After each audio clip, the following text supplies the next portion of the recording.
नगर विकास प्रन्यास उदयपुर। यह विभाग अब नगर विकास के लिए कम और मुट्ठी भर भू कारोबारियों के लिए ज्यादा काम करता दिखाई देता है। प्रन्यास के प्रवेश द्वार से लेकर वातानुकूलित कमरों से साजिश और दलाली का खेल ही चलता रहता है। आम गरीब जनता की सुनवाई के लिए यहां पर तय समय है, जबकि रसूखदारों के लिए तो कार्यालय देर शाम तक भी खुले रहते हैं।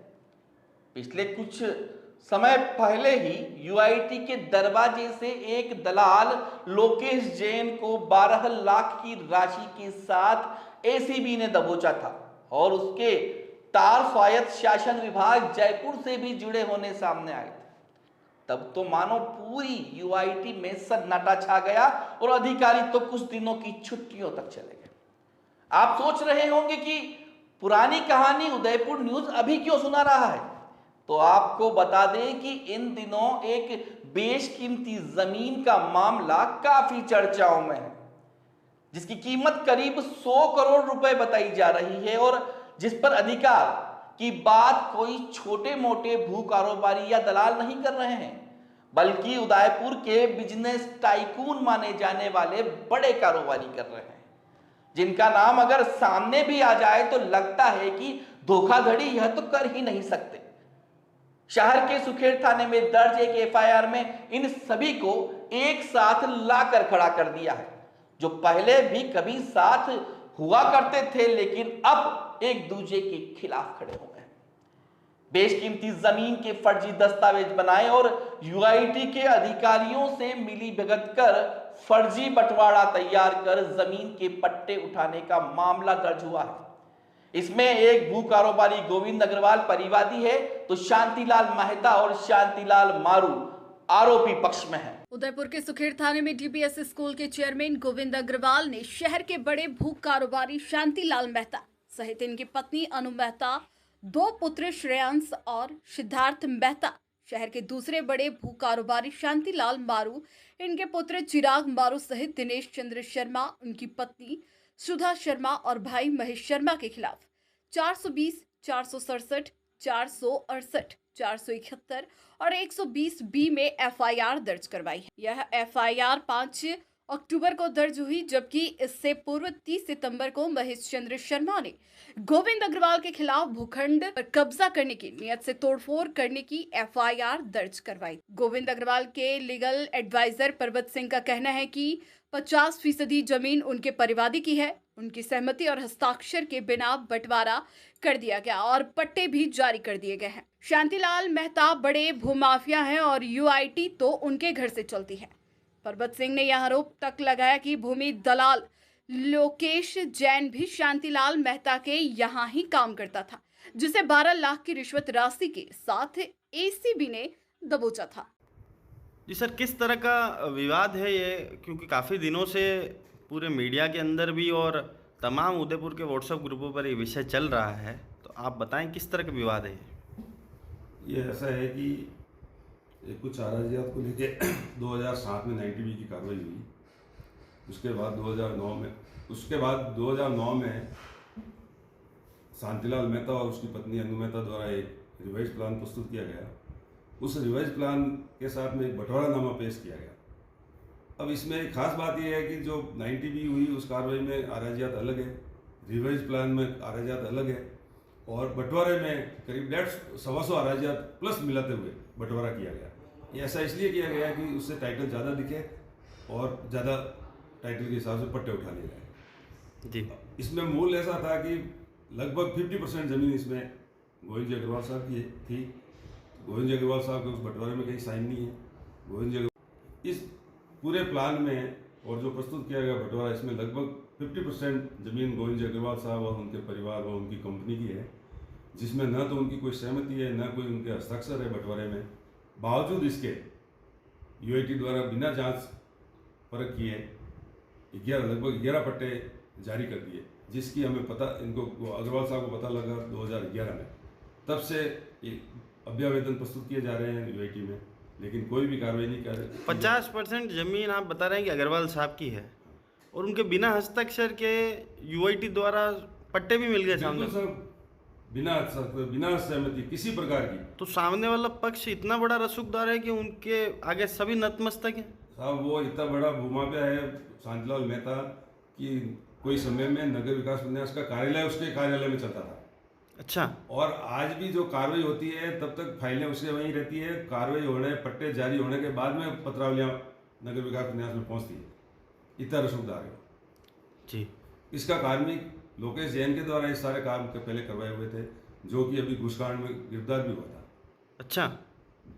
और उसके बाद 2011 से अग्रवाल साहब के द्वारा बराबर अभ्यावेदन दिए जा रहे हैं, आपत्ति की जा रही है, लेकिन नगर विकास प्रन्यास के कार्मिकों और अधिकारियों द्वारा कोई भी कार्रवाई नहीं की जाती है। इसके बावजूद 2021-22 में डिमांड ऑफ जस्टिस के नोटिस भी दिए गए। उसके बाद भी कोई कार्रवाई नहीं हुई तो अग्रवाल साहब और उनके अन्य लोगों द्वारा एक रिट पिटीशन भी दर्ज की गई है माननीय उच्च न्यायालय में, और उसकी आगामी सुनवाई भी 18/10 को नियत है।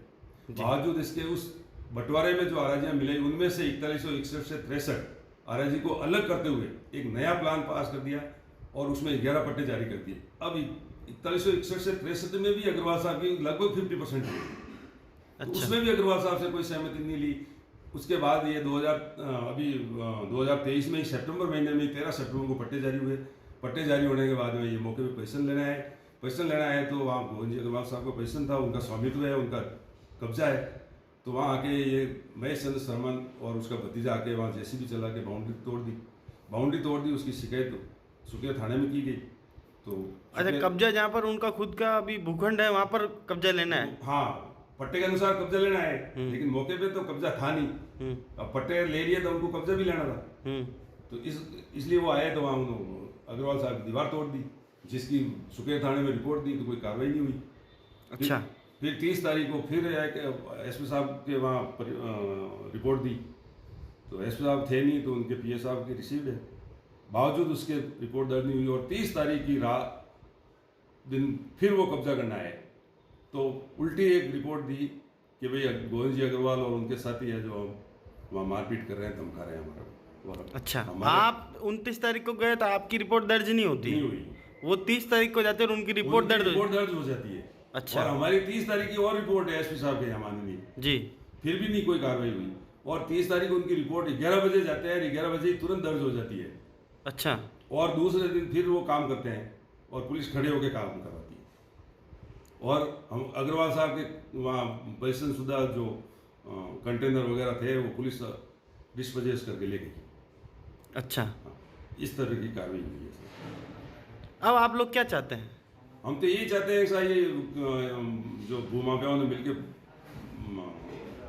अवैध पट्टे लिए हैं, पट्टे निरस्त हो गए, जांच हो गए, इसमें कौन कौन शामिल है उनके खिलाफ कार्रवाई होगी। चल ठीक है। जो भी हमने रिपोर्ट दी है, हमारी एफआईआर दर्ज हो गई है 5 तारीख को, उसके अनुसार कार्रवाई हो गई। आपकी एफआईआर भी दर्ज? हमारी एफआईआर 5 तारीख को शाम को 6 बजे दर्ज हो गई जी। अब हम चाहते हैं कि उसके अनुसार कार्रवाई हो, उसकी जांच हो, जांच में सारे तथ्य आ जाएंगे, क्योंकि इसमें कोई वर्बली बात है नहीं, सारे डॉक्यूमेंट्री प्रूव है। 2007 से लेकर आज तक के सारे डॉक्यूमेंट्स हैं जी। उन डॉक्यूमेंट के अनुसार जांच करेंगे तो दूध का दूध और पानी का पानी हो जाएगा। तो सुना आपने क्या कुछ कहना था गोविंद अग्रवाल के लीगल एडवाइजर पर्वत सिंह का। कुल मिलाकर बेशकीमती जमीन के हक को लेकर शुरू हुआ यह विवाद अब बहुत आगे बढ़ गया।